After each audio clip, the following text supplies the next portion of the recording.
Hey 29 TE owners, I am here today, my 29 TE, with an issue that's been plaguing us since we bought it. Just haven't had a chance to take it back to the dealer.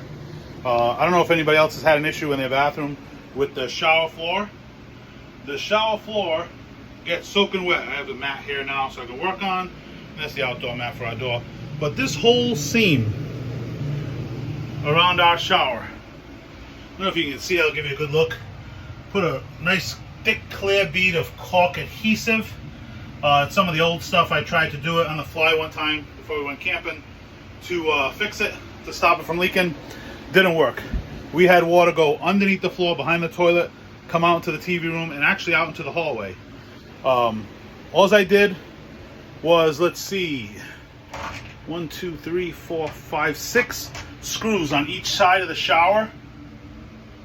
Okay, come off, and this whole unit comes apart. The whole unit literally comes right off.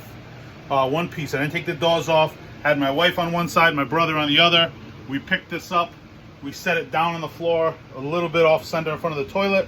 While I cleaned everything, wiped it down with alcohol before I used the Flex Seal. I'm not sure where I put the bottle.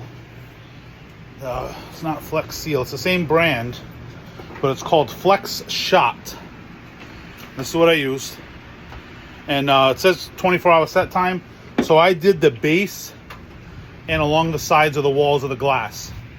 And we're going to give it about 24 hours. And then what I'm going to do is I'm going to come back in and I'm going to do the inside line there where the screws are. And just give it a little bead just to help waterproof it up a little bit. Again, 29 TE bathroom, leaking all over the floor, aggravating as hell. Can't wait on these guys to come fix it for you. They're 6 months out in a lot of places to get the work done. So hopefully this stays, hopefully it works. Hopefully it helps you in the future. Thanks, have a great day.